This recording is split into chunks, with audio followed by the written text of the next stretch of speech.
Welcome back, guys. How we doing? This is the Jake Ellenbogen live stream. Told you I was going to take Friday off, but I would be back on Saturday. Just finished doing the live show for the AJ show. We're doing it early. We're going to be doing it earlier on Saturdays, but I did have an idea. I'm going to do a show. I just wanted to share some news with you guys. I think I'm going to be doing a show when free agency comes. So whatever day that is, I want to be doing a live stream, kind of follow along all the news and everything, answer all questions and everything. So, I'm looking forward to doing that. Figured I would share that with you guys. But how's everyone doing? I hope all is well. I know I was on here on Thursday, but just want to make sure everyone is doing okay. So, yeah. I mean, we don't have a ton of news. Not a lot's happened, but I'm really monitoring that Deshaun Watson thing because I don't think it's a shock that Carolina's, they're doing all that. I don't think it's a shock that they're restructuring Matt Paradis today. I don't think it's a shock that they cut Trey Boston and Michael Pilardi and Kawan Short. I think it's a shock that they cut Stephen Weatherly. I think that they are gearing up for something big. And that something big, to me, is to go out and get Deshaun Watson. That's how I see it. And that's what I imagine that they're going to do. So, what are your thoughts, folks? And how are you all doing? Appreciate you, Vicksburg. What's up, Rams house? Yeah, as long as it doesn't go to the 49ers, you're going to be happy. I feel that. What's up, Opacity? Panthers making cap clearing moves as well. Yeah, they are. They are definitely doing that. Appreciate that. Look, it's Luke. Yeah, I mean, as far as Wentz goes, I just think that false narrative and, coupled with a few other false narratives have kind of pushed him down. And, it's forced this idea that he's just not very good, which I just can't subscribe to that notion. So, excuse me. Also, I'm getting, we're on Twitter as well. So I am going to boot that up. That way I can see if anybody is commenting. For whatever reason, the Periscope app on my computer can't see anything. So that's always fun. We have 16 people in here. Appreciate you guys. Hope everyone's doing well. Yeah, so I think Cam Akers is going to take a leap this season. I agree with you. So we just recorded the AJ show. Really excited about the way it came out. I thought, or we were live rather. It'll be available for replay within the next 30 minutes, I would imagine. It just has to render. But, on the AJ show, we covered all sorts of stuff. We covered, the Carson Wentz trade. We covered, the Panthers potentially getting Deshaun Watson, Ben Roethlisberger and his future with the Steelers, Vincent Jackson and CTE. Rest in peace to Vincent Jackson. The NFL exploring, the idea of testing a helmet specifically for the offensive line and defensive line. The Bills starting linebacker Matt Milano testing free agency. The Rams and offensive line coach Aaron Kromer parting ways. The Rams calling back Zach Ertz. The NFL increasing the salary cap floor to 180. Zach Wilson having a bunch of teams in the league actually being higher on him than Trevor Lawrence, and just a bunch of other stuff. So be sure to check that out on the YouTube channel. But yeah, we got don't have a ton to talk about, but I wanted to come live because I know a lot of people wanted to have me go live. Doesn't look that way, of course. I had to do it a little earlier, so apologies for that. But, I'm happy to be here, happy to answer any questions. I think Wentz will be fine in Indy. Also, just seen a report that Dougie P and Wentz didn't talk for 8 to 10 weeks this season. Geez, do you think Goff McVey went through something similar? Not really at all. I think it was, I think it was more competitive nature when Goff, spoke up and aired, cleared the air about him not being happy being benched. Whereas with Wentz and Doug Peterson, they clearly had something more than that. So I don't think that they're the same at all. I don't think McVay or Goff went out of line to, disrespect the other guy. So was reading the Rams are interested in Ertz from the Eagles. What do you think? I like Ertz, very talented tight end, but I don't see the need. Personally, I think the Rams should just stick with what they're doing with Higbee and potentially, Bryson Hopkins, the guy that was my number one tight end in the draft, went the 4th round. I just think that's who they should stick with. But, I think one of my biggest issues with McVey and his group is the fact that, when it comes to the Rams and when it comes to Sean McVay, it's so different the way he, uses rookies. And that's why it was such a shock to see Jordan Fuller getting such, a run, as far as play wise, because, Jordan Fuller, to me, he was a 6th round pick. I didn't expect him to play much at all. You look at the way, they used Van Jefferson very sparingly, the way they used, Bryson Hopkins was a 4th rounder. He wasn't even used at all. So, it's I don't know, like, if that's like a McVay thing or like, just that's the way it's worked out, but it seems to me like he kind of likes to redshirt these rookies, and I don't always agree with it. So as far as that goes, I would probably just stick with, Bryson Hopkins and Tyler Higbee. I wouldn't trade for Ertz. So what's Gucci, Jake? What's Gucci with you, Daniel? How we doing?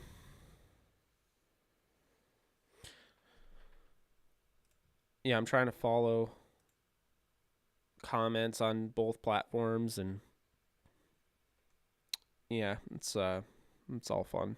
But so I think the Deshaun Watson thing is going to be fairly interesting, because if Deshaun Watson goes to Carolina, I think that they are a Super Bowl dark horse. I don't think they're a Super Bowl contender right off the cuff, but they're a dark horse. I think having, DJ Moore and Robbie Anderson as options to throw to, I think would be huge for, Deshaun Watson. And I think just what Matt Rule has done as a coach, going back to his time, with Temple and changing the culture there, and then changing the culture with the Baylor Bears after everything they went through.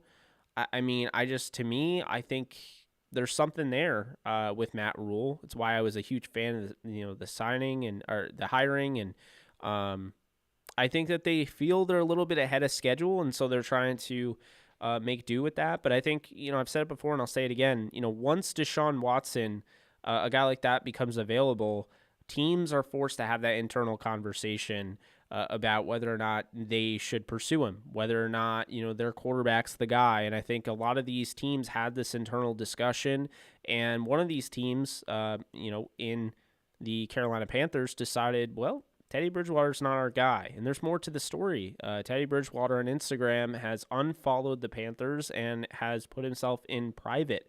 So I'm not a huge social media nut or anything like that, as far as like, ooh, he unfollowed a team.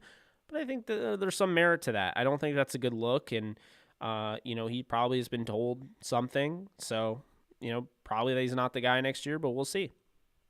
Have you seen John Johnson's IG story lately? It seems like he's up to something, visiting places and thinking, I hope we keep him, but he wants to get paid money. Yeah. John Johnson, I could see coming back. It really depends on how much they're able to save, how many restructures they're able to do. And, I obviously would want him back, but I'm not going to guarantee he's back. I'm just going to say I'm not guaranteeing he's gone at this point. Let's see. Good, my guy. I think tight end is one of the harder positions to get down, which is why Hopkins barely got playing time in 2020.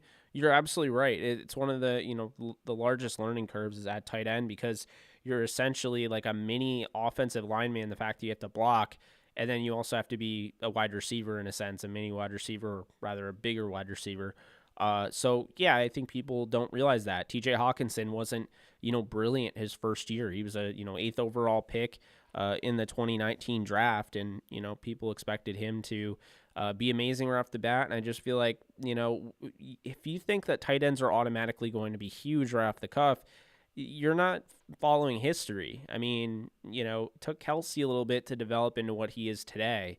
I think that, yeah, absolutely, there's a strict learning curve with tight ends. And, I also think, though, that, now I feel good with Bryson Hopkins. I mean, he took a year, basically in waiting and, worked, behind those guys. Now I think it's time for him to get his opportunity, but we'll see. We'll see. I mean, maybe he will. I don't know. But we'll see how that goes. What's up, Samuel? How we doing? Plus he uses, oh yeah. I think it's good to have a rookie play a few games only if there's someone good above them they can learn from. I think my biggest issue with the way Sean McVay treated the rookies is very simple. When you look at, say, Darrell Henderson, he was a third-round pick in 2019 they traded up for. Well, the moment Todd Gurley started having leaving any sort of doubt in your mind that, maybe he's not your long-term guy with the injuries, then I'm sorry. Darrell Henderson should have been playing way more in 2019. And then this year, you see what you had at the end of the year with Cam Akers, and it seemed like it's all out of whack when it comes to the rookies, and I think that's my biggest concern, I think, with McVay, is that I just feel like the development can't take place. So, why was Van Jefferson playing behind Josh Reynolds? Van Jefferson was better than Josh Reynolds. I don't care what anyone says. Why was Gerald Everett playing over Bryson Hopkins? You drafted a tight end in the 4th round. You drafted Gerald Everett in the 2nd round in 2017, and he's been a relative bust. So never lived up to his full potential. So I don't know why they did that. It just takes away snaps from guys that have a chance to develop. And, you can't perfectly emulate an in-game rep in the NFL. So I just feel like all those in-game reps should be used a little bit better, but that's just me. Munt and Hopkins can stay in. I feel confident in them. Munt, I believe, is a restricted free agent, so, we'll see if he comes back or not. But, I mean, I like Munt. He was very athletic at Oregon, but suffered, I believe it was 2 ACL tears, and so he's lost that athleticism a bit. He's still not a bad tight end or anything. He's become more of a blocker. So he's basically developed and reacted to that. But Carolina's cleaning house, making room for Deshaun Watson. Yeah, that's kind of where I'm thinking in that regard. How soon will the Rams replace the 9 coaching assistants they lost? It'll be interesting. I don't necessarily know if they'll replace the run game coordinator and the pass game coordinator. I think they'll just, leave just an offensive coordinator, in Kevin O'Connell, but we'll see. I mean, maybe they do. Not really sure in that front. This was a good rookie year, though. Chase Young, Herbert, Burrow, Jefferson, and even Cam Akers. Yeah, I mean, Jonathan Taylor, Jeremy Chin. I think there are definitely, quite a few rookies that I would put on that list for sure. Carolina just cleaned another $15 million off their cap today. That's what I'm talking about. I'm telling you, Carolina is the biggest threat. And anybody that thinks the 49ers are going to do it, John Lynch won't do it. John Lynch isn't trading 3 first-rounders. I mean, he's just not. And on the level of trade that the Panthers are offering, including McCaffrey, it's like trading Kittle and 3 first-rounders. I just don't see them doing it. Not at all. I mean, maybe they do, but I don't see it. I think the 49ers are out. I think the 49ers are and you can see on the cover of this, I have them. I don't have them getting anybody, but I have a Photoshop of Kirk Cousins in a 49ers uniform. Could kind of see that, so that's why I put it there. Simply put, I think the 49ers quarterback isn't on the roster. I don't believe that they've entirely bought into Jimmy G, and I don't think that they can win a Super Bowl with Jimmy G. I don't think he's that much different than Goff, except I think Goff's better. But right now, Carolina has $39.8 million in free space, in cap space. So they could make a Watson trade and easily get under the cap. But also keep in mind, say they trade McCaffrey. So we'll do this trade right now on Spotrac. Say they trade McCaffrey and they trade 3 picks, like everything that's being talked about. Then Deshaun Watson he's going to come there, and they'll take on Deshaun Watson's however many, it's 10 million or yeah. So they'll take on his money there. Deshaun Watson in a trade for Christian McCaffrey and picks would actually mean that Carolina would have a cap space of $24.6 million. So they're not just trying to get Deshaun Watson, they're trying to get Deshaun Watson and have cap space left over. So that, that's an interesting thing. Deshaun Watson's very tradable for Carolina. I also think that they're trying to make something happen with Houston because Houston has to be able to fit him. Now with Teddy Bridgewater, what do you do there? If you cut him, you only save $2 million. It's $20 million in dead money this year. I don't think that they were expecting this. I don't think that they were ready to move on from Teddy Bridgewater. I think this just happened, and they're reacting to the fact that Deshaun Watson became available. Because the contract would say otherwise. The contract would say that they never wanted to get rid of Teddy Bridgewater this year. That's why he has $20 million in guaranteed, money. That $20 million in dead cap. So I think that explains a lot. Oh, never mind. Spotrac doesn't even have Trey Boston. Trey Boston wasn't even released on here. It's not really saving much. You're saving about not even $1 million. Who else is on here? Let's see if anybody else is on here. I think that's it. Matt Paradis just restructured. Yeah, so you'd be looking at $25.5 million after trading McCaffrey and 3 first-round picks for Deshaun Watson, which is the rumored trade, and you'd still have Teddy Bridgewater on the roster.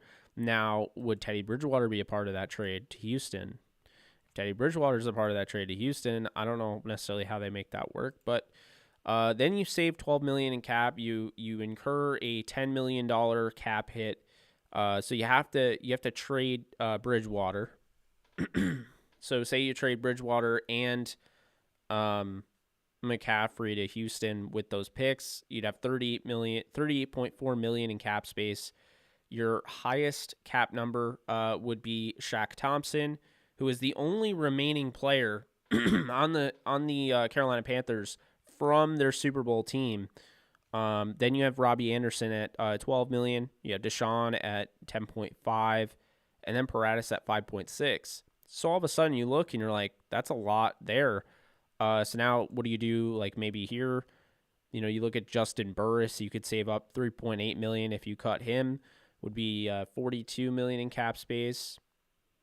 And then, Zach Kerr as well. You can, trade. You can save a bunch of money. Well, not a bunch, $1.2 million. So you could get up to $43 million realistically. Maybe have Shaq Thompson take a restructure. Then you restructure his deal. $6 million in cap space is saved, and then let's just say Deshaun Watson restructures. You can get up to $51 million in cap space after acquiring Deshaun Watson. So what they could do with that money is they could target a running back. They could target another wideout. They could bring back some of their guys. I mean, there are some guys that they're going to lose. And I think, when you look at this, like they already got rid of Weatherly and Quan Short and all that. But when you look at their free agents here, one name that stands out to me is Curtis Samuel. So, they could bring back Curtis Samuel fairly easily with over $50 million in cap space. So I'd feel pretty good about that if I were them. But aside from that, Tahir Whitehead would be a free agent. Bring in another linebacker. You don't actually need him. Russell Okung would be a free agent. Mike Davis would be a free agent. So they could go a few different routes. What I actually would like to see is, depending on how much it would cost, I'd like to see Aaron Jones. And I think that they could get him because I think Aaron Jones might leave Green Bay. I think he's going to be a lot of money, and I don't know necessarily if they want to pay that, knowing that they got a second rounder in A.J. Dillon. But what I will say is that, you look at, say, the running backs here, and I understand not wanting to let go of McCaffrey. Personally, I find that trade hard to do, but I would still do it. McCaffrey has had some injury issues in recent, and, I think when they really needed him, he wasn't on the field because of the injuries, and I think then they just kind of they learned to live without him, so to speak. So, now with the Panthers, say they get Deshaun Watson the way it is, and they have over $50 million in cap space, you're looking at all sorts of guys that they could go after. They could go after J.J. Watt, pitched an idea to come here, believe that, they're a Super Bowl contender. They could go after a young pass rusher like Bud Dupree or maybe even Shaq Barrett. There's a lot of things that they could do, but you look in, this this class, this free agency class at running back, and you have Aaron Jones here, you have Kenyon Drake, you have Gus Edwards, you have James Conner, you have Wayne Gallman, Chris Carson, Todd Gurley. Not saying Todd Gurley would be your starter, but you have Todd Gurley in there, and Jamal Williams. So, there are definitely some options that they could go with that.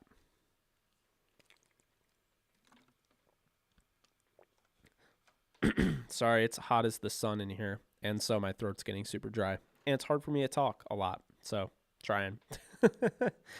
Let's see. What did I miss here? I think Houston is going to play hardball with Watson. I mean, they might, but if they can get 3 first-round picks and Christian McCaffrey, why would you do that? I just think it's making your team worse, to be honest with you. If you play hardball with Deshaun Watson, he's not going to like you anymore, That relationship's dead to me, in my opinion. He got injured last year, but before that, he had the best year and was overused. I think if Carolina keeps him, doesn't overuse him, McCaffrey can stay in his prime. Oh, I'm not saying that McCaffrey isn't one of the best running backs, but I think that you could argue they got used to playing without him last year, and so they feel like they're a quarterback away, and, the Rams were to target a receiver. Who should they target? Kellen. I guess it really depends. I mean, if they're looking in the second round, you could go with a guy like Dwayne Eskridge. They talked with him. That could be an option. You could go Nico Collins if he's available. Amon-Ra St. Brown, Tylan Wallace. And then the third round, fourth round, Demetric Felton, Tutu Atwell, Elijah Moore, Austin Watkins, Amir Smith-Marset. So, you think Aldon Smith's going to L.A.? I don't think Aldon Smith's going to L.A., but if you're right, it's on the record if you're right.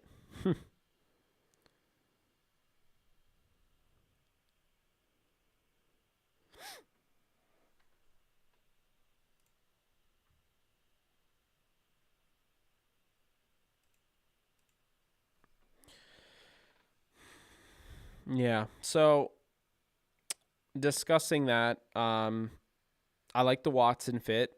I like it for him. I think the Panthers make sense. I think the Panthers are a good fit for him, but I think he's a good fit for the Panthers. And I think they have a lot of cap where they can now easily do it.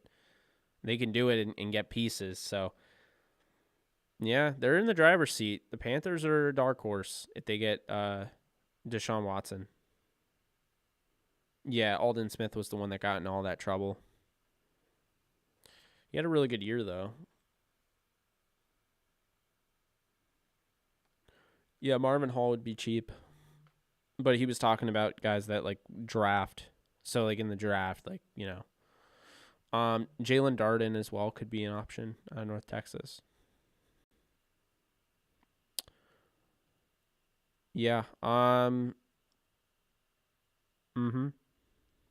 I really think the Rams will make a couple of trades for picks before the draft in April. I'm confident they will go Rams. I don't know. I don't think they'll trade up. Right now, if you guys are wondering where I'm at mock draft-wise, I haven't made another one because I kind of just feel the same way. I feel like the Rams should just stick with the interior and the edge. Go after a guy like Josh Myers to be your center of the future. And then go after Jordan Smith from UAB to be your pass rusher. Double dip on pass rushers. If Dalen Hayes falls in the fourth round, I love it. Grab Smith-Marset to stretch the field, and I think you have to feel good about that. And then you bring in Darius Williams, you bring him back, and that's how I would do it. I mean, Deshaun Jackson, my biggest issue with him is that, he could come back and if he wants to play for the veteran minimum, I don't see, an issue with it. But one, I don't think the Rams are, and I'm definitely not, if I'm the Rams, trying to stunt Van Jefferson's growth in any way. So, you have to be careful who you bring in and how much, how many snaps you're taking away from Van. He's a second rounder. You have to develop him. And you only have a second rounder for 4 years. Like, you don't have that fifth year option.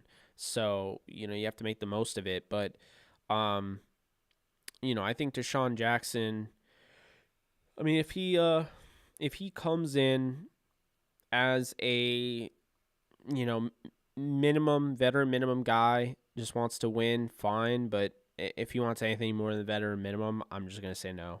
I don't see, what did he have, one touchdown last year? Like, he can't stay healthy. Yes, he can stretch the field. He's fast. Like, I get that. But, like, when is he ever healthy? You know? Yeah, Myers is a monster. Just built like an absolute freak. How high do you think Rondale Moore will go in the draft? I think Rondale Moore could go probably late first.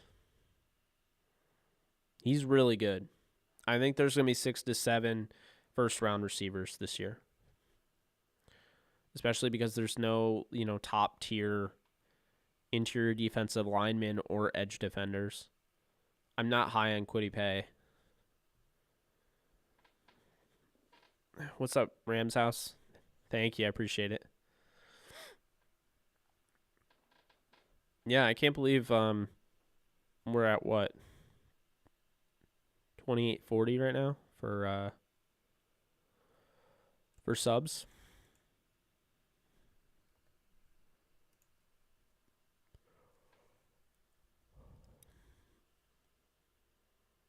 You're not feeling Deshaun even for vet money. Yeah, then you're really not feeling him. I like the edge rushers. I hope the Rams can draft Jordan Smith, UAB, Patrick Johnson, Tulane, Joe Tryon, Washington, Patrick Jones, Pitt, or Ellerson Smith, Northern Iowa. Interesting. Yeah, I have to dive into them more, but I don't think that there's like a top guy. Like, I don't think that there's like a can't miss. There's definitely no Chase Young in this class. Yeah, I don't know. I don't get the Ertz talk, to be honest with you, but you know, the Jets can probably offer the best package, but Carolina probably is the favorite. Yeah, no, the Jets can because they got 2 first rounders, so that would obviously make them more appealing, but I think the Panthers would be the favorite. I think they're the most interested, to be honest with you.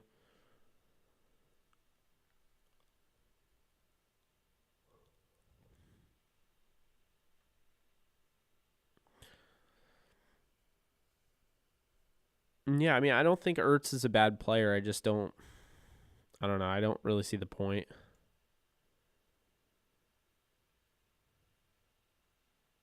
Appreciate that, Scott. I really do appreciate that. Yeah, I mean, I post on Facebook groups when I can, but I mean, I really, it's a lot because I post on so many different things, promote and everything. And, so I appreciate you, sharing that around. Yeah, that's what everyone's saying that I have to talk to. As long as he doesn't go to the 49ers, I'm good. He can go wherever.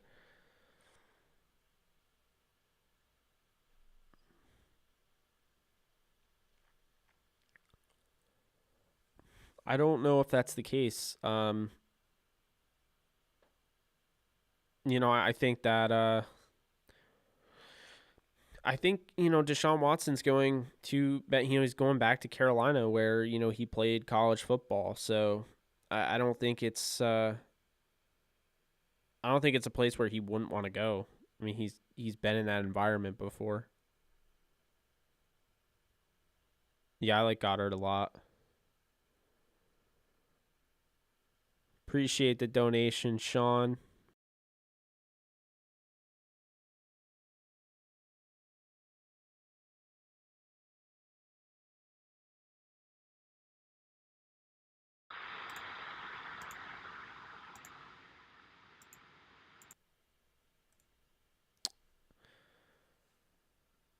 And Tepper and Rule are going to be a good pairing. Watson being a Clemson kid. I think I think Tepper's doing a good job. I think he's not about to just be like, all right, we're good. You know, we won 6 games. That's cool. Let's work our way up to 8. Like, it seems to me like he's actually trying to win. So I do respect that. I respect that culture. I think there needs to be more executives in this league that are actually willing to do something. Go out and make that move. If your team is like a quarterback away, get a quarterback. There's no excuse.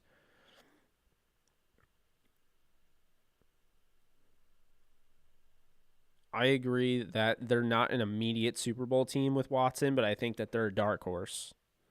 They have to show me more, but yeah, totally agree. Once Brady's gone, the NFC South will be up for grabs.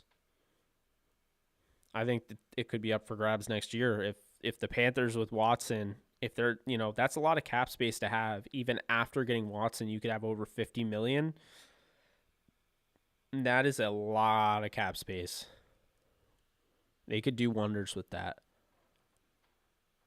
Imagine Brian Burns on one side and Bud Dupree or Shaq Barrett on the other.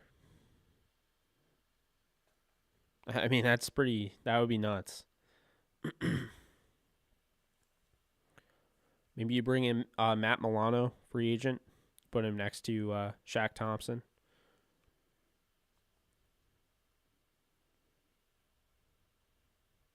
We can try trading Stafford for Watson, but I don't think that would ever work. It would not. Appreciate you, Shot by Nolan. Hey, family, how you doing? I had a question. Do you like Clay Johnston for us last year? I think he could have developed into a monster if we kept him. Clay Johnston, the problem is I see these guys come around all the time.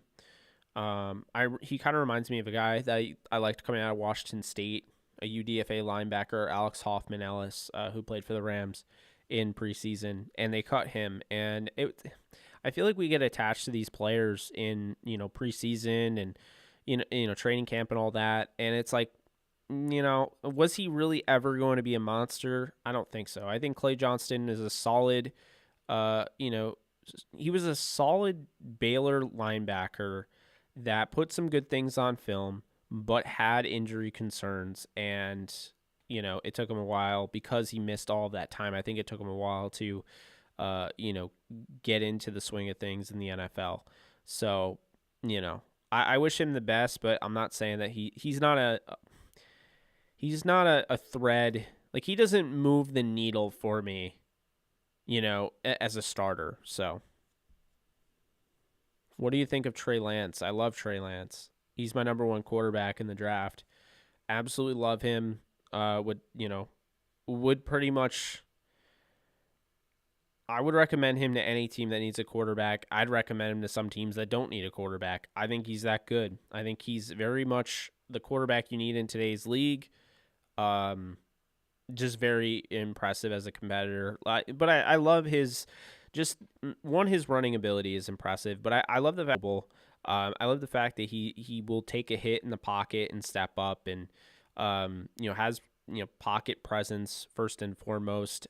Can make all the throws, literally make any throw on the field. I just think Trey Lance is the real deal. I have a higher grade on Trey Lance than I did on Carson Wentz. Carson Wentz was my QB1 back when he came out, and I have a higher grade on Trey Lance coming out of the same school, years later. So that's what I think about Trey Lance.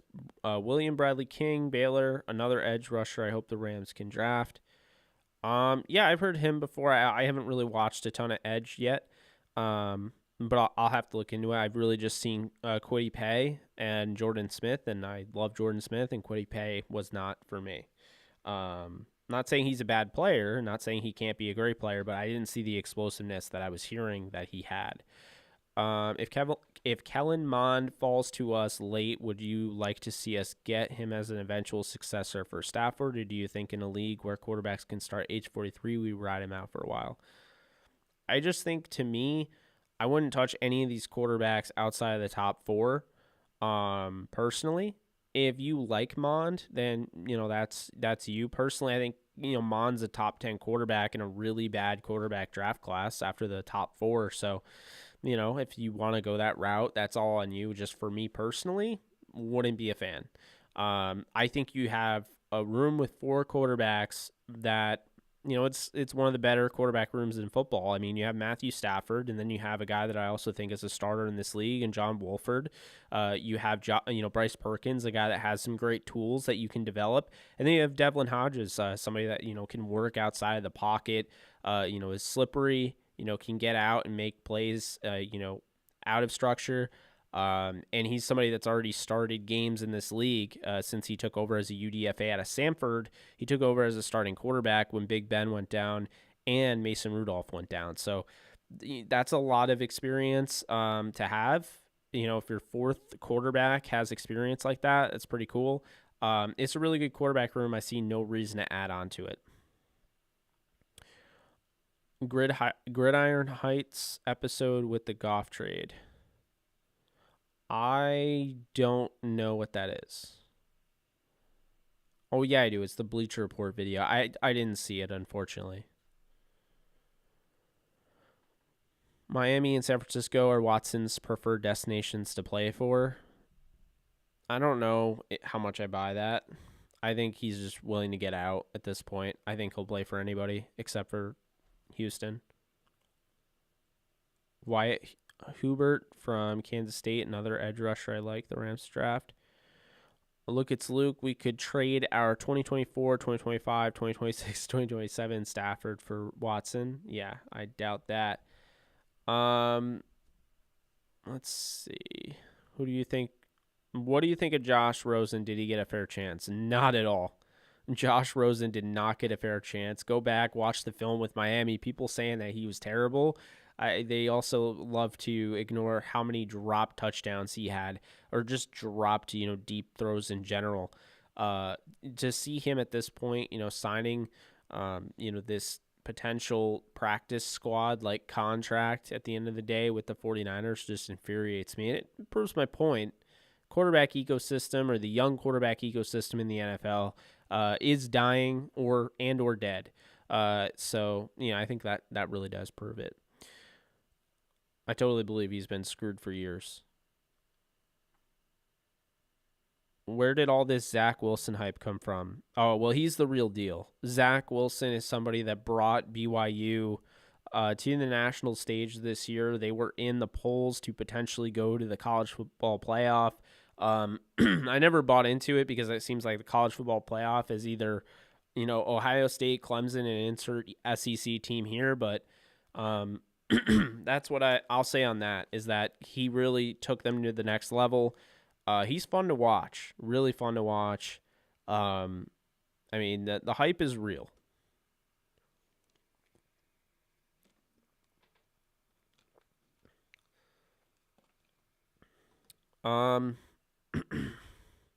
Justin Fields loses to Alabama, beats the generational talent in Lawrence, and all of a sudden Wilson is better. Yeah, it is funny how that works. I mean, I think it's funny that, we're calling, like, what is generation?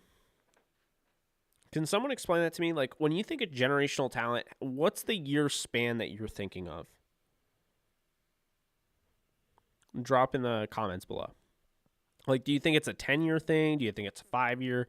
Is it a 15, 20-year, 30-year? I mean, like, what are you, like, what is generational?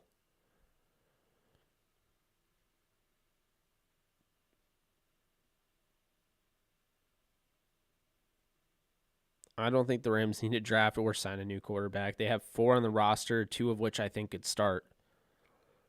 The other one has started, and the other one's a really good developmental piece.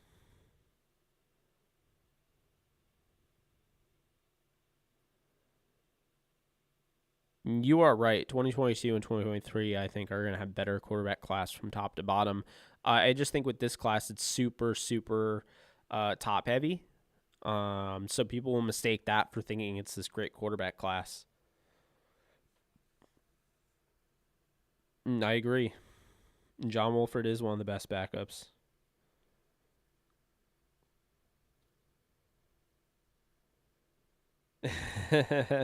Yeah, it does seem that way. It does seem like Watson switches his teams every 3 days. What do you think the Rams can get for Havenstein? Probably a fourth or a fifth. They're not gonna, I don't think they'll retain what they got for him, like what they used to get him. Like they drafted him in the second round. I don't think they get a second round pick for him.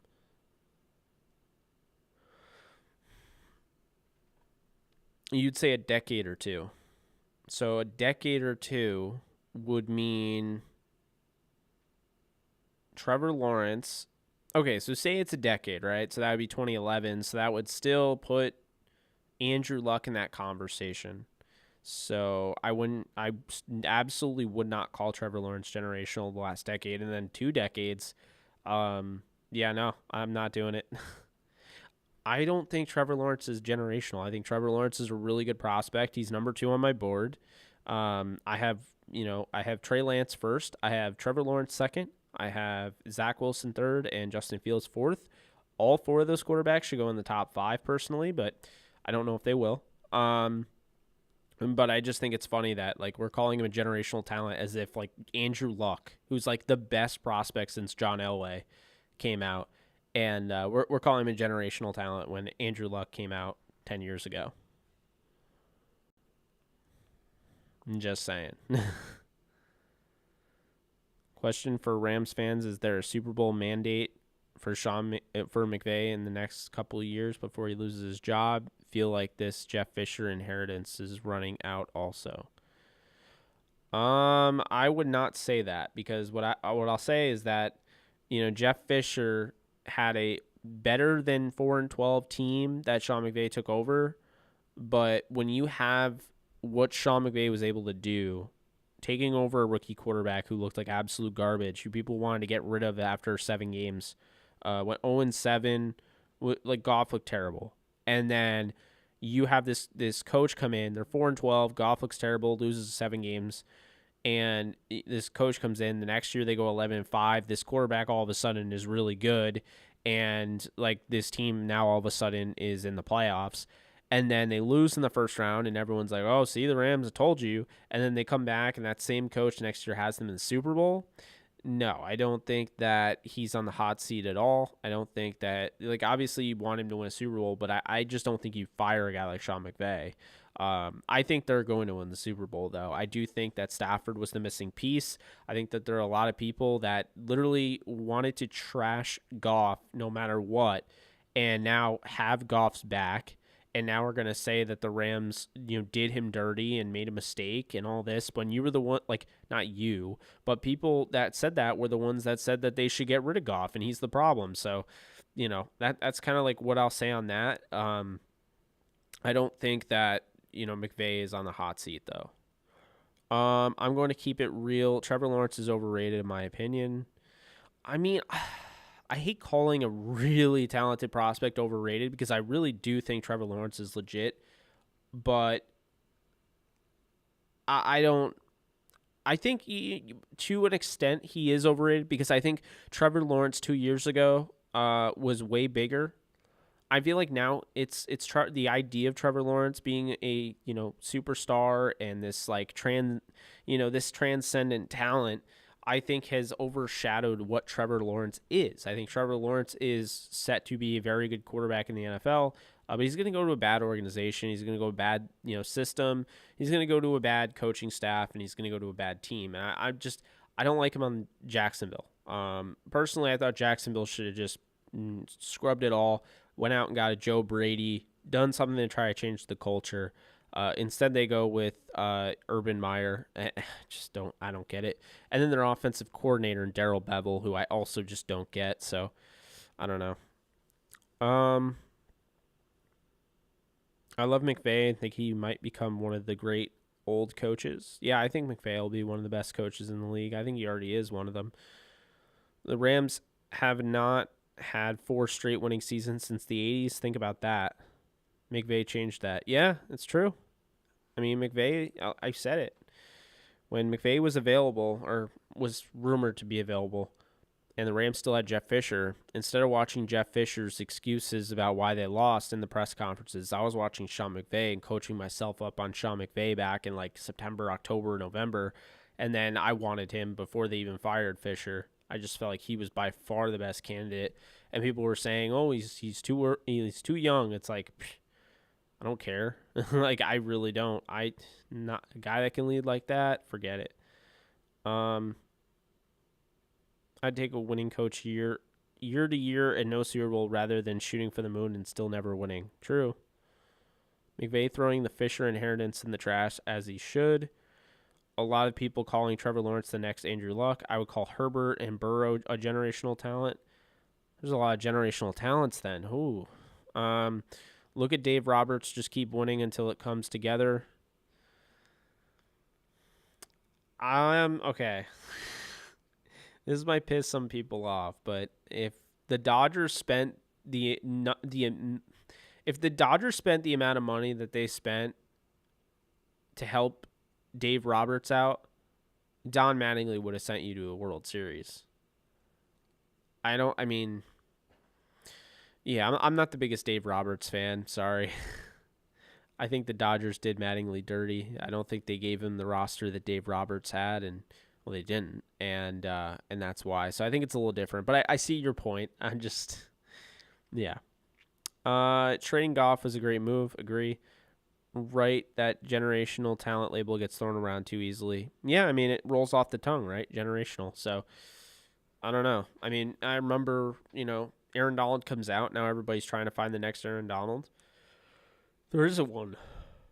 There's not an Aaron Donald. So, there's not another guy like Aaron Donald. Goff stands are nuts. I mean, I understand being really supportive of a quarterback. I've been that way about, quarterbacks like Kurt Warner, Lamar Jackson, Patrick Mahomes. Before Patrick Mahomes took over, I was saying Patrick Mahomes is special, was my number one quarterback in that draft. And Lamar was my number one quarterback, and I said, stick with him.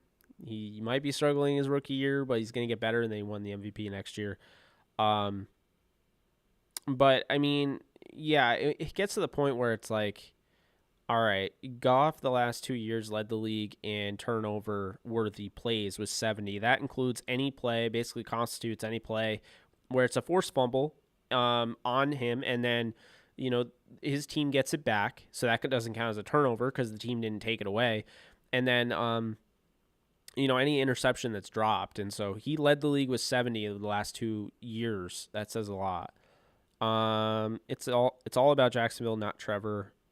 I'm confident in almost every department of the team. I'd like a new return guy, some linebacker development, and one more wide receiver weapon.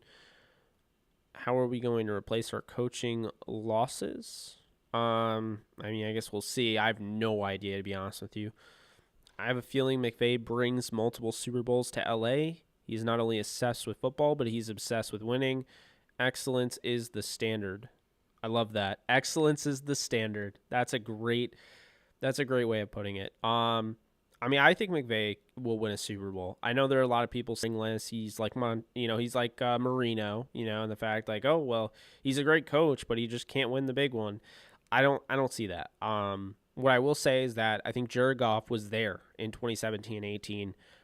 Definitely in 2018. It didn't work out. 2019, he regressed. In 2020, he got better than 2019 because 2019 was so bad. But, when you lose a game where Tua Tagovailoa, you hold him to 100 total yards of offense, and you lose a game 11 points because your offense, albeit they had over 440 yards or what have you in that game, they give up 4 turnovers, and it's all on Goff. That's when okay, maybe we have an issue at quarterback. And I just think that was,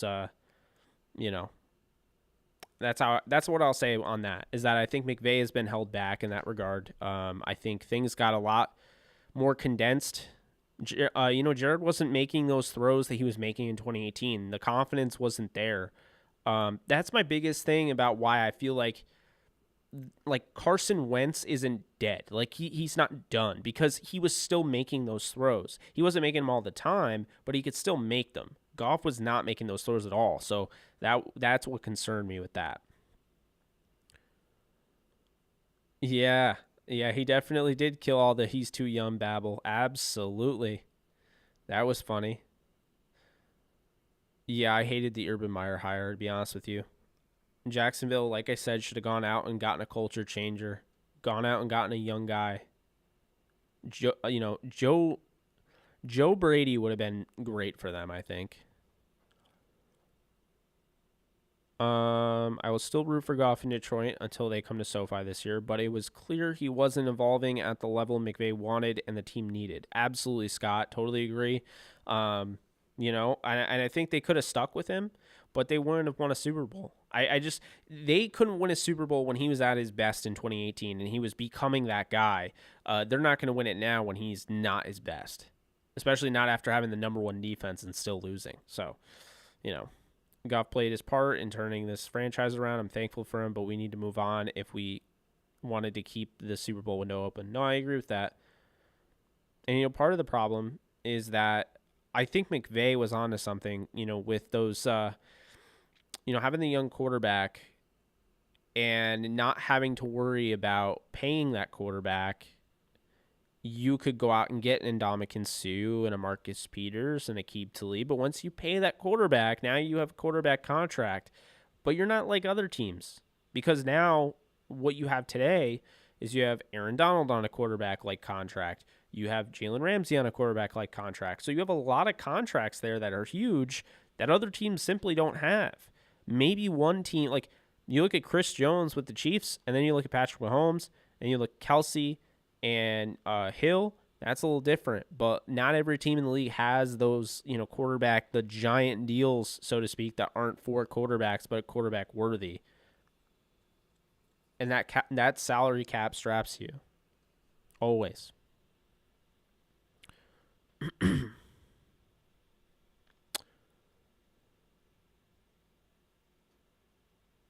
Some dude tried to compare Russell Wilson to Goff because of turnovers. I was like,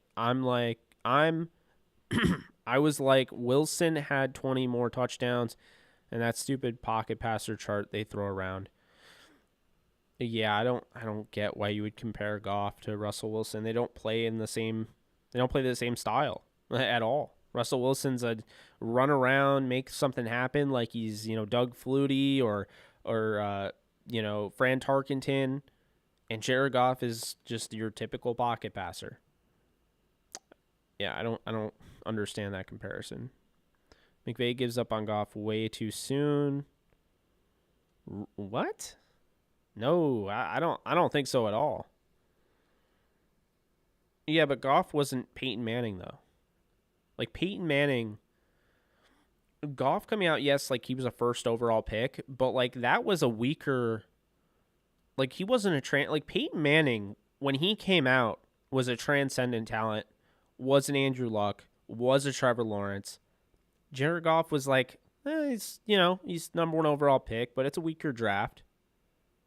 It was a very weak quarterback draft. So, I don't think that McVay gave up on him way too soon. I think they gave him an opportunity, and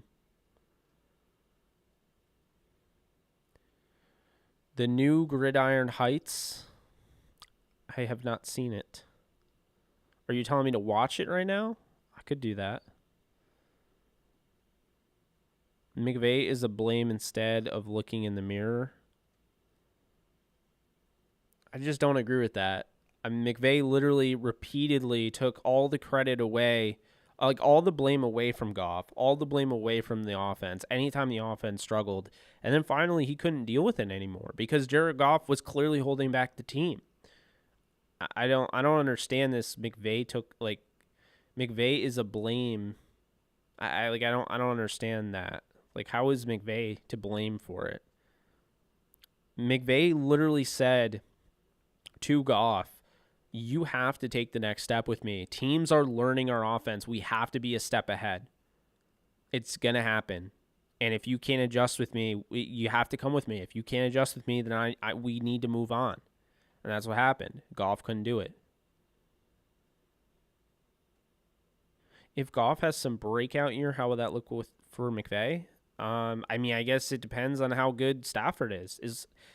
I think Stafford wins the MVP next year. So if Stafford wins the MVP and Goff has a good season that's like around the 2017-18, I mean, then it'll just look like, okay, he's a legit quarterback and he just needed to change the scenery. But I don't think at all it hurts McVay if he has a good season, as long as Stafford has a good season. The only way that it could hurt is if Goff came in and lit the league up and Stafford struggled in his offense. It's not going to happen, though.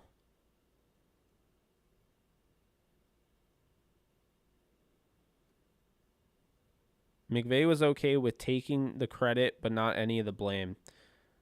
Royce Town, I'm sorry, but that is absolutely asinine. No. Okay, McVay took all the blame. Like when he went in the press conference and he said, I got to do a better job of getting my guys in position. We got to do a better job of, I got to do a better job of, preparing my guys and I need to, put guys in better position. I need to do did you not see any of those pressers? Because if you didn't see those, I get it, that's fine. But if you didn't see it also, it's kind of weird that you're saying that Sean McVay did something that he actually didn't do. I mean, it started with Miami, because Miami, he literally lost the Rams the game. The defense was phenomenal, and they lost by 11. They lost by 11 because Goff literally turned the ball over 4 times. And after the game, he said our quarterback has to do a better job of protecting the football, and he's absolutely right. So, I don't know.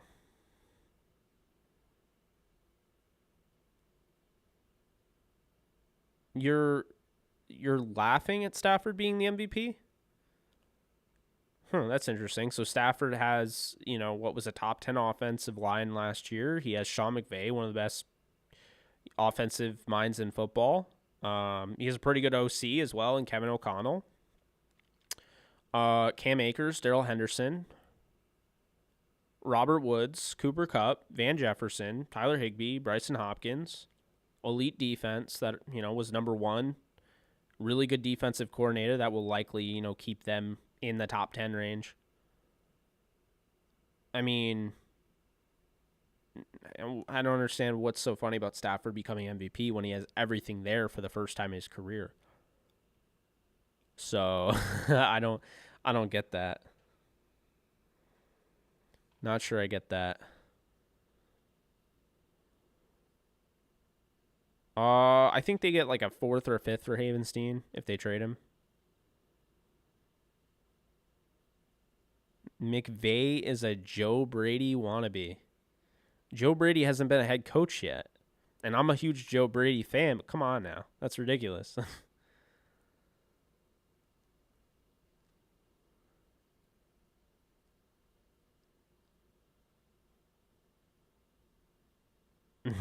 Crayon eater. Well, I mean, that's the thing, is that I don't understand this hate on Sean McVay. First off, again, we talked about it on the AJ show today. You can check that out at the AJ show is the YouTube channel. And we talked about the idea that the narrative was always Jared Goff was holding back the Rams. And then when they finally get rid of Jared Goff, after everybody, ESPN, Fox Sports, whatever, they were all saying Jared Goff's the issue. Maybe Colin Cowherd, I think, was a little bit higher in Goff than them. But most of them were saying Jared Goff is the issue and he's holding the team back. And then the Rams make the move and get rid of the guy that they're saying is holding the team back. And now all of the media is like, how could they do this? This is preposterous. This is unfair. This is irresponsible. What? Do you see what I mean by narratives? It's hilarious. It was well, Goff isn't very good. He's the thing that's holding back the offense. And then the Rams are like, okay, so we'll trade him. And they'll be like, no, that's terrible. Why would you do that? I have no words. So,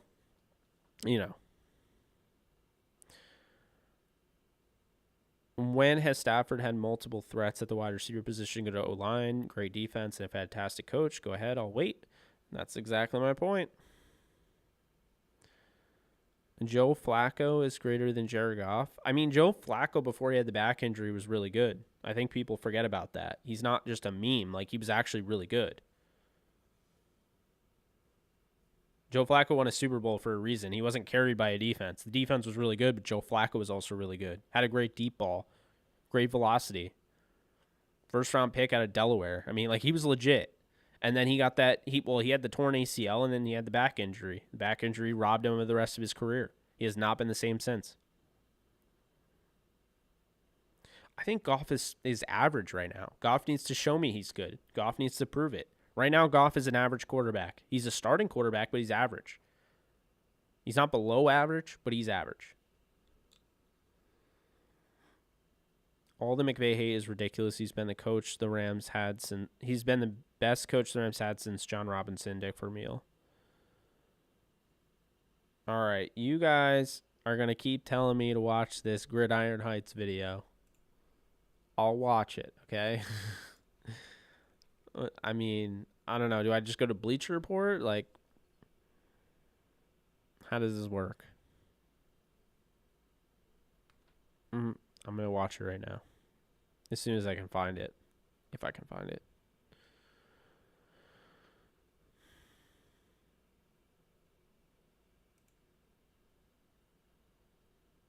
Trevor Lawrence reminds you of our prime Joe Flacco. That's interesting. I think he'll be better, but, you know, yeah, that's... Yeah, where do someone needs to post this link. Because, I mean, I have no idea where it is.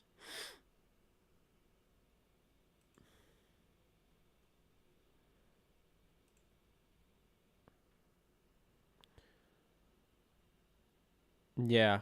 Well, I think that's exactly it. So they were pissed because you had guys on ESPN and whatnot with their, their talk shows, and they were saying how it's impossible to move Jared Goff, and then when they were proven wrong, that was funny.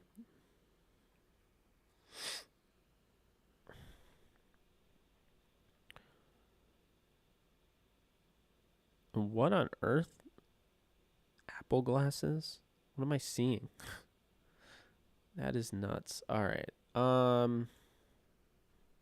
Okay. This Gridiron Heights, because I always try to answer people's questions and respond to them. So, I will be watching Gridiron Heights after popular demand. Now, which one is this? Is this the off-season quarterback market ends in chaos? Is this the one with Stafford? I guess I can't really tell. No, it's not with Stafford.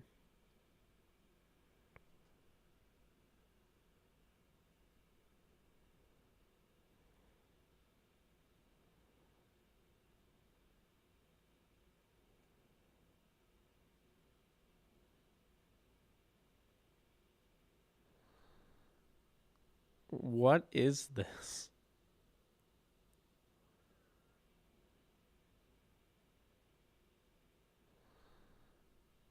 What is this?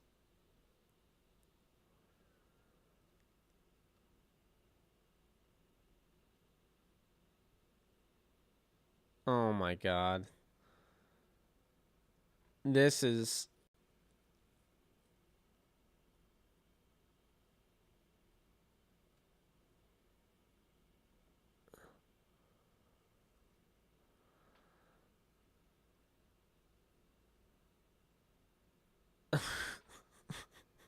What are you guys showing me?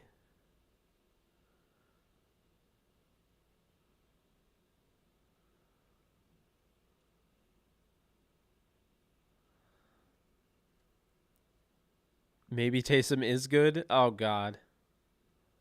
What?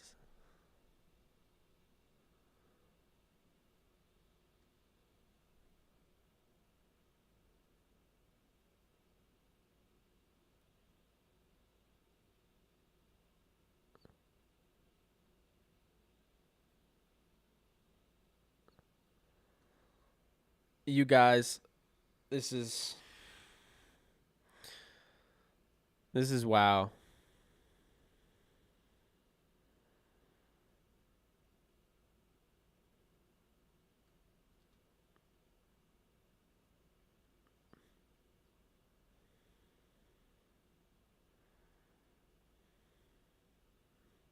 This was done well. I give I give this credit. I'm not gonna lie.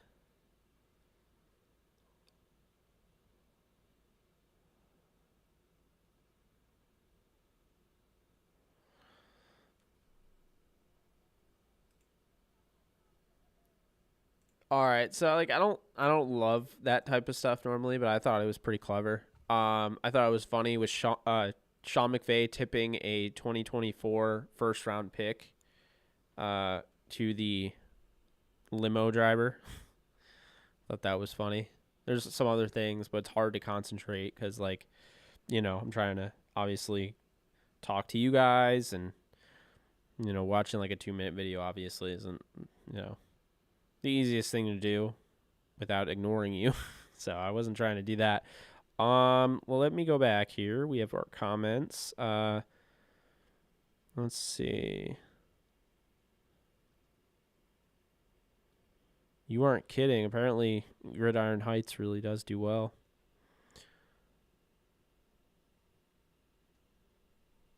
Well, the Matt Staff, yeah, I mean, it wasn't impossible to move if you really looked at the contract. The media just hates the Rams. Oh, I know. I have actually been saying it on the live stream for a while that the Rams actually don't have a bad contract with Jared Goff, and they can get out of it pretty easily. And a team should trade for it if they believe they can get something, some good production out of him. Yeah, I always thought that was really funny. I mean, they could trade a Wentz contract. Wentz was worse. They had way more money to be eaten, and it's the biggest cap penalty in the history of the league. The fact they ate $33.8 million, ridiculous. But yeah, you can get out of any contract except for, I mean, Matt Ryan's contract's pretty bad. So, yeah. I didn't like. I don't want Hurt. I don't want Ertz. It's not that I don't want him as a player. It's that I don't want to stunt the growth of Bryson Hopkins. Taysom Hill to the moon. My God. If I had a choice, would you go back to the Anaheim uniforms? No, I'd probably just keep these. I mean, look, I think the old school throwbacks that they wore, in the 80s, and the ones that they wore in the Super Bowl against the Titans. I mean, I think that's the best color scheme. I think that's the best uniform of all time, but I've also kind of gotten over it. So because of that, I'm fine with the way it is. That's pretty much what it is, man. Welcome to the Lion Cage, where you eat or get eaten. That was funny. That was funny. I do like Dan Campbell. I think he's going to be good. I think people are sleeping on him, personally. But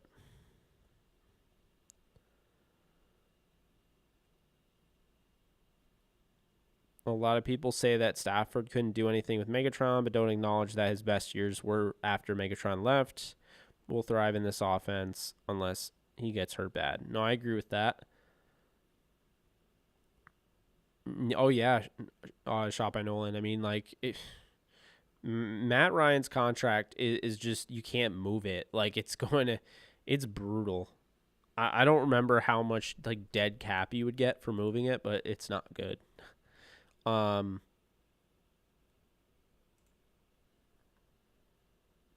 Jalen Hurts I would take over John Wolford, but that doesn't mean I don't like Wolford. It's just I'm pretty high on Hurts.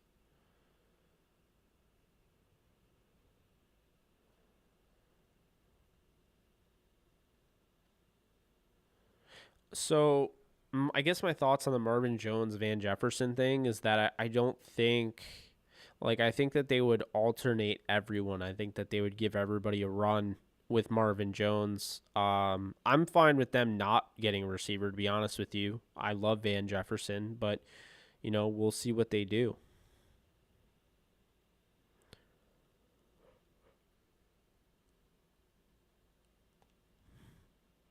What vet would you bring to the Rams? For me, I would bring in Kerrigan or Houston. Basically, Clowney would likely be brought in before those two, but you never know if they chase. That's a good question. Veteran, I mean, I don't know. That's a really good question. Kerrigan's not bad. Sherman's not bad. Peterson's not bad. I mean, I would probably say either Patrick Peterson or Adrian Peterson might be a good option. It's so funny seeing another fan base try to take up for Matt Stafford and Lions fans. Glad we don't have to do it anymore. I don't know. Some people apparently don't think Matt Stafford was good with the Lions. I don't know, Don. I don't know what you're thinking there, but Matthew Stafford did way more than what is needed on most teams. Way more.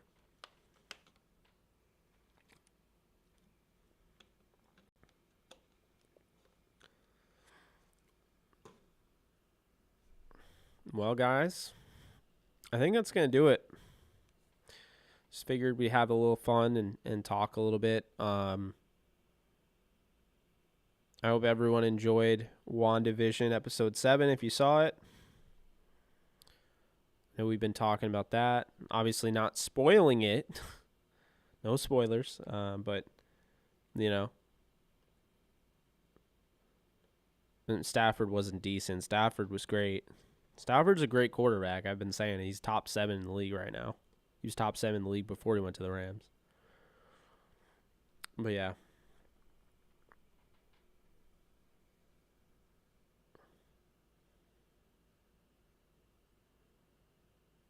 You did. I mean, I think there's some stuff going on there. Again, no spoilers, but yeah, there's a lot of Lions fans that are jumping ship over the Rams. I keep seeing Defend the Den and Lion Pride and all that, and like these names, and they're the cover, their profile picture isn't Stafford in a Lions jersey, it's Stafford in a Rams jersey. So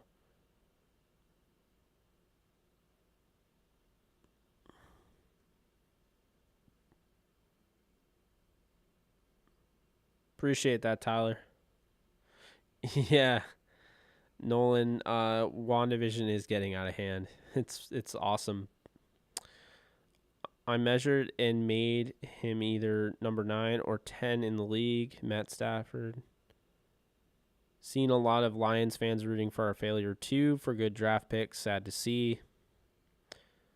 I mean, they're fans. Fans are going to be fans. Fan is short for fanatic, so keep that in mind. I beat Miles Morales. That game is amazing. Highly recommend it. Story's fantastic. Can't wait for the second Spider-Man game.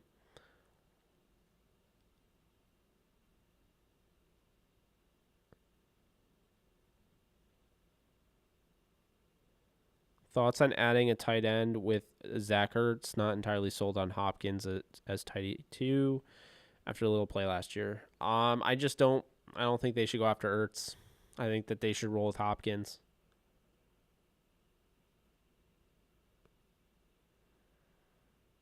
But yeah, appreciate you guys. You guys are the best. I always say it. If you like me, be sure to subscribe to this channel. We're almost at our goal of 3,000 subs. And be sure to follow me on, Twitter at jkbogandtsn. You can follow me on Instagram at jkbogan. And if you ever have any questions or anything, I'm always down to answer them. So, again, JK Bogan for Instagram, JK Bogan DTSN on Twitter. And you can subscribe to the channel. And also, if anybody wants to be a member, it's $4.99 a month. You get access to some badges on the YouTube and as well as a members-only live stream, which we will be doing soon. So keep a lookout for that, members. But as always, I'm Jake Ellenbogen. Appreciate you guys. You guys enjoy the rest of your weekend. I may or may not be back tomorrow, but I'm likely aiming for another live stream on Monday. We'll be ramping these up a little bit more when there's more news, but right now it's kind of a dead period. It's right in between that time where, the Super Bowl ended and there's some news and like some rumors here and there, but it's sporadic. And then, right in between when we go to the free agency. So and I'm losing my voice. So with that said, thank you guys so much. Love you guys. You guys take care, and I'll talk to you soon.